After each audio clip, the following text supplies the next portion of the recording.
Hello friends, welcome back to Story with Zoe. Today, we start the part 3 of our story, Whispers of the Heart. Cloud recess में लौटकर सब कुछ सामान्य लग रहा था, लेकिन वेई वूशियन को अब भी महसूस हो रहा था कि यह अंत नहीं था। वांगजी, क्या तुम्हें लगता है कि भविष्य में हमें फिर किसी खतरे का सामना करना पड़ेगा? लैन वांगजी ने शांत स्वर में कहा, जब तक हम एक साथ हैं, हम किसी भी खतरे का सामना कर सकते हैं। दोनों ने एक दूसरे की ओर देखा और हल्की मुस्कान के साथ भविष्य की ओर कदम बढ़ा दिए। दिल की गूंज। लैन वांगजी और वेई वूशियन के लिए सब कुछ शांतिपूर्ण लग रहा था, लेकिन उनके मन में यह सवाल अब भी गूंज रहा था, क्या वाकई खतरा टल चुका था? शियर लिंग खत्म हो चुका है, लेकिन मैं नहीं मानता कि यह अंत था, वेई वूशियन ने चिंतित स्वर में कहा। लैन वांगजी ने सिर हिलाया। हमेशा सतर्क रहना जरूरी है। उनकी शंकाएं जल्द ही सही साबित हुईं। वेई वूशियन और लैन वांगजी क्लाउड रिसेस में थे जब अचानक हवा में एक नीली रोशनी चमकी और एक अजीब उपकरण उनके सामने प्रकट हुआ। वेई वूशियन ने उसे उठाया। ये क्या है? कोई जादुई उपकरण? जैसे ही उसने उसे छुआ, एक होलोग्राफिक छवि उभरी। डॉ लीन का चेहरा। अगर तुम यह संदेश देख रहे हो तो इसका मतलब है कि खतरा खत्म नहीं हुआ। वेई वूशियन और लैन वांगजी ने गंभीरता से सुना। शियर लिंग की आत्मा का एक हिस्सा अभी भी समय के भीतर कहीं छिपा हुआ है और यह किसी और शक्ति के नियंत्रण में आ चुका है। अगर हम इसे नहीं रोक पाए तो समय रेखा फिर से बिगड़ सकती है। संदेश खत्म होते ही उपकरण अपने आप नष्ट हो गया। तो हमें फिर से भविष्य में जाना होगा? वेई वूशियन ने पूछा।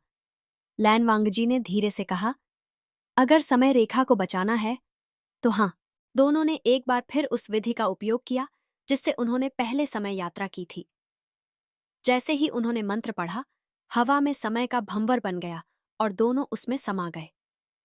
कुछ ही पलों में वे फिर से भविष्य में थे, लेकिन यह भविष्य कुछ अलग था। यह पहले जैसा नहीं लग रहा, वेई वूशियन ने चारों ओर देखते हुए कहा।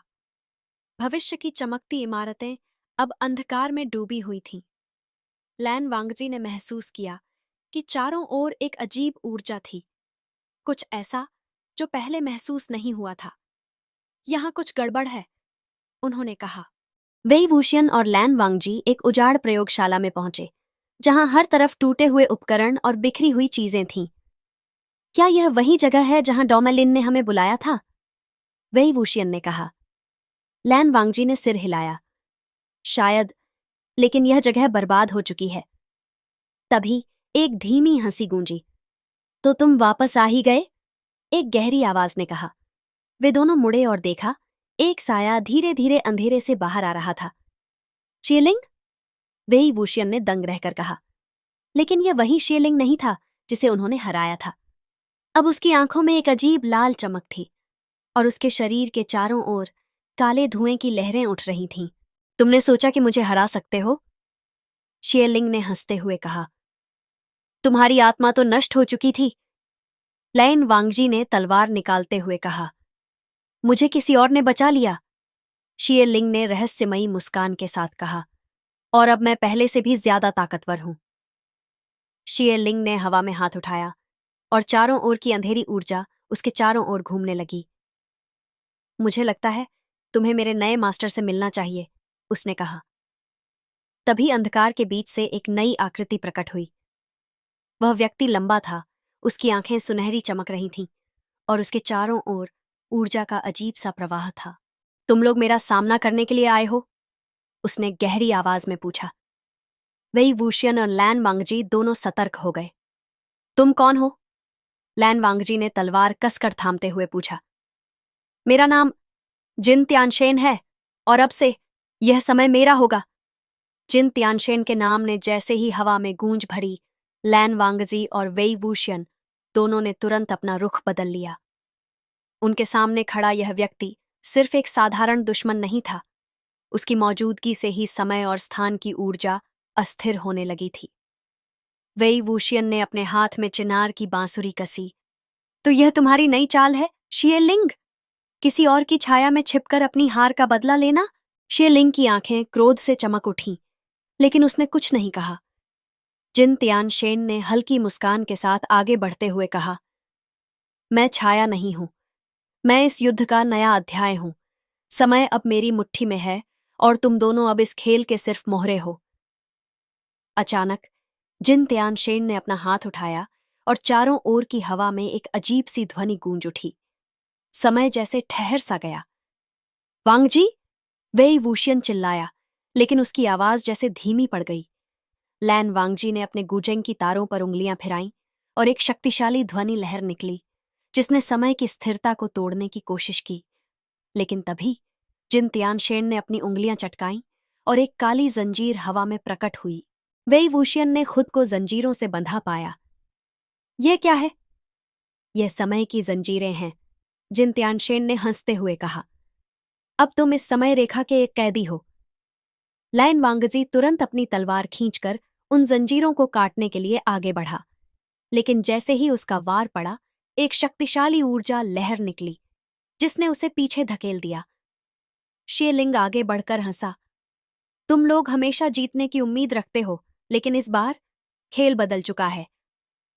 वेई वूशियन ने अपनी बांसुरी के जरिए जादुई ध्वनि लहरें छोड़नी शुरू की, लेकिन जंजीरें और कसने लगीं। लैन वांगजी ने उसे देखते हुए गंभीरता से कहा, हमें इसे तोड़ने के लिए कुछ और सोचना होगा। लेकिन इससे पहले कि वे कुछ कर पाते, जिन तियानशेन ने अपनी हथेली घुमाई और पूरा दृश्य बदल गया। वे अब किसी और समय रेखा में थे। यह वही जगह थी, लेकिन यह उजाड़ और निर्जन थी। तुमने हमें कहां भेजा? वेई वूशियन ने गुस्से से पूछा। तुम अब समय के अंत में हो। जिन तियानशेन की आवाज गूंज उठी, जहां से कोई भी वापस नहीं आ सकता। चारों ओर सिर्फ धुंध और अंधकार था। वेई वूशियन और लैन वांगजी को महसूस हुआ कि वे किसी अलग ही समय सागर में फंस चुके थे। यह जगह अजीब है, लैन वांगजी ने कहा। यहां की ऊर्जा असंतुलित है। वेई वूशियन ने अपनी बांसुरी पर उंगलियां फिराईं और एक हल्की ध्वनि निकाली, लेकिन आवाज जैसे कहीं गुम हो गई।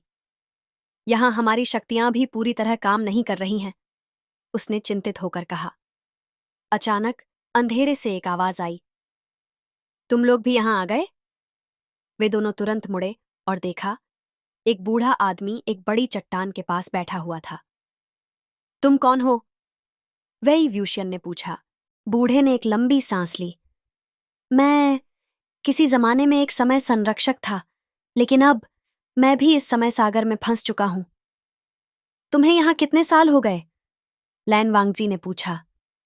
कोई नहीं जानता, वह व्यक्ति हंसा।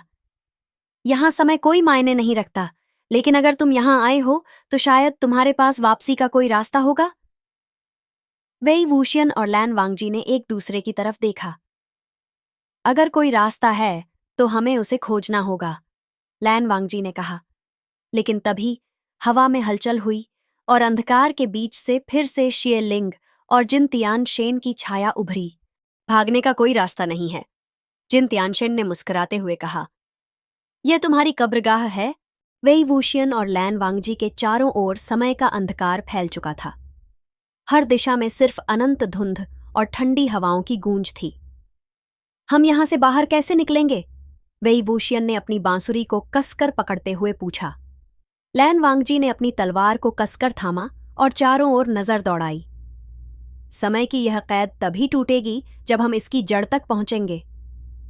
वही बूढ़ा व्यक्ति जो पहले मिला था, धीरे धीरे आगे बढ़ा। तुम लोग अजीब हो, उसने गहरी आवाज में कहा। अब तक जो भी यहां आया वह हार मान चुका है, लेकिन तुम्हारे अंदर अब भी लड़ने की इच्छा है। हार मानना हमारे स्वभाव में नहीं है, लैन वांगजी ने शांत स्वर में कहा। बूढ़े ने सिर हिलाया और अपनी हथेली खोली। उसके हाथ में एक प्राचीन प्रतीक चमक उठा। यह प्रतीक समय की कुंजी है, उसने समझाया। अगर तुम इसे सही ढंग से उपयोग कर सको तो तुम इस समय रेखा से बाहर निकल सकते हो। वेई वूशियन ने प्रतीक को गौर से देखा। लेकिन इसे इस्तेमाल कैसे करें? बूढ़ा मुस्कुराया। उसके लिए तुम्हें समय के स्रोत तक जाना होगा। वे तीनों धीरे धीरे समय के इस शून्य में आगे बढ़ने लगे। हर कदम पर ऐसा लगता था जैसे वे किसी अज्ञात शक्ति द्वारा देखे जा रहे हों। अचानक धुंध हटने लगी और उनके सामने एक विशाल दरवाजा प्रकट हुआ। यही समय का स्रोत है, बूढ़े ने कहा। अगर तुम इसे पार कर गए तो तुम्हें सच्चाई का सामना करना पड़ेगा। वेई वूशियन और लैन वांगजी ने एक दूसरे की ओर देखा और बिना एक शब्द कहे आगे बढ़ गए। दरवाजे के दूसरी ओर एक रहस्यमयी प्रकाश था। जैसे ही वे उसके करीब पहुंचे, अचानक जिन तियान शेन और शिये लिंग वहां प्रकट हो गए। तुम इतने आसानी से बाहर नहीं जा सकते, जिन तियान शेन ने हंसते हुए कहा। शिये लिंग ने अपनी तलवार निकाली और वेई वूशियन की ओर झपटा। लैन वांगजी तुरंत आगे बढ़ा और अपनी तलवार से वार किया, जिससे एक तेज ऊर्जा लहर फैल गई। समय की इस अजीब दुनिया में वेई वूशियन और लैन वांगजी का सामना जिन तियानशेन और शिलिंग से हुआ। अगर हमें बाहर निकलना है तो हमें इन्हें हराना होगा, लैन वांगजी ने दृढ़ स्वर में कहा। वेई वूशियन ने अपनी बांसुरी को होंठों से लगाया और एक शक्तिशाली ध्वनि छोड़ी, जिससे समय की ऊर्जा कांप उठी। शेलिंग ने अपनी काली तलवार से वार किया, लेकिन लैन वांगजी ने उसे रोक दिया। दोनों की तलवारें आपस में टकराईं और एक तेज चमक चारों ओर फैल गई। जिनतियान शेन ने अपनी हथेली फैलाई और अंधकार की लहर वेई वूशियन की ओर बढ़ी, लेकिन वेई वूशियन ने तुरंत अपने यिनफू ताबीज का उपयोग किया और अंधकार को चीर दिया। तुम मुझे इतना कमजोर समझते हो? वेई वूशियन ने मुस्कुराते हुए कहा। लड़ाई तेज हो गई और समय की धारा में हलचल मच गई। अचानक बूढ़े ने जोर से चिल्लाया, अब प्रतीक का उपयोग करो। लैन वांगजी ने प्रतीक को हवा में उछाला और एक सुनहरी रोशनी चारों ओर फैल गई। नहीं, जिन तियानशेन चिल्लाया, लेकिन बहुत देर हो चुकी थी। समय की धारा फिर से तेज हो गई और वेई वूशियन और लैन वांगजी एक तेज रोशनी में समा गए। अचानक चारों ओर का अंधकार गायब हो गया। वेई वूशियन और लैन वांगजी ने खुद को लानलिंग जिन सेक्ट के पुराने मैदान में पाया। हम वापस आ गए? वेई वूशियन ने चारों ओर देखते हुए कहा। लैन वांगजी ने अपना सिर हिलाया। यहां सब कुछ वैसा ही दिखता है, लेकिन कुछ अजीब है। वे दोनों आगे बढ़े, लेकिन तभी उन्होंने देखा हर कोई उन्हें घूर रहा था। तुम दोनों कौन हो? एक आवाज आई। वेई वूशियन और लैन वांगजी एक दूसरे को देखकर चौंक गए। वे वापस तो आ गए थे, लेकिन शायद यह वह समय नहीं था जहां से वे गए थे। वेई वूशियन और लैन वांगजी ने चारों ओर देखा। यह लानलिंग जिन सेक्ट का मैदान था, लेकिन कुछ अलग लग रहा था। हमें देखकर सब ऐसे क्यों घूर रहे हैं? वेई वूशियन ने फुसफुसाते हुए कहा। अचानक एक वृद्ध व्यक्ति आगे बढ़ा। उसकी आंखों में संदेह था। तुम दोनों कौन हो? उसने कठोर स्वर में पूछा। वेई वूशियन ने हंसते हुए कहा, ओह बुजुर्ग, हमें नहीं पहचानते? मैं वेई वूशियन और ये हैं लैन वांगजी। बुजुर्ग की आंखें सिकुड़ गईं। वेई वूशियन? लानजान? असंभव! वे दोनों 100 साल पहले मारे गए थे। यह सुनते ही दोनों के पैरों तले जमीन खिसक गई। 100 साल पहले? लैन वांगजी ने पहली बार आश्चर्य जताया। वेई वूशियन की हंसी गायब हो गई। तो इसका मतलब हम भविष्य में आ गए हैं? वे दोनों जल्दी से एक किनारे चले गए और स्थिति पर विचार करने लगे। अगर हम 100 साल आगे आ गए हैं, तो हमें यह पता लगाना होगा कि हमारे साथ क्या हुआ था, लैन वांगजी ने गंभीर स्वर में कहा। वेई वूशियन ने गहरी सांस ली। अगर 100 साल बीत चुके हैं, तो क्या हमारी कोई निशानी भी बची होगी? अचानक एक युवा अनुचर दौड़ता हुआ आया। बुजुर्गों ने आदेश दिया है कि तुम दोनों को तुरंत पकड़ लिया जाए। वेई वूशियन ने आंखें घुमाई। हमेशा यही होता है, कोई हमें शांतिपूर्वक रहने नहीं देता। लैन वांगजी ने अपनी तलवार कसकर पकड़ ली। हमें यहां से निकलना होगा। वे दोनों तेजी से लानलिंग जिन सेक्ट की गलियों से भागे। अगर हमें अपने अतीत का पता लगाना है, तो हमें लान सेक्ट जाना होगा, लैन वांगजी ने कहा। वेई वूशियन ने सिर हिलाया। हाँ, लेकिन सबसे पहले हमें यह जानना होगा कि दुनिया में क्या बदल गया है। उन्होंने एक स्थानीय सराय में प्रवेश किया और सुना कि कुछ लोग चर्चा कर रहे थे। तुमने सुना? 100 साल पहले लानलिंग जिन सेक्ट और यूनमेंग जियांग सेक्ट को एक अज्ञात शक्ति ने नष्ट कर दिया था। हाँ, और कहा जाता है कि वह शक्ति वेई वूशियन और लैन वांगजी से जुड़ी थी। ये सुनकर वेई वूशियन का चेहरा गंभीर हो गया।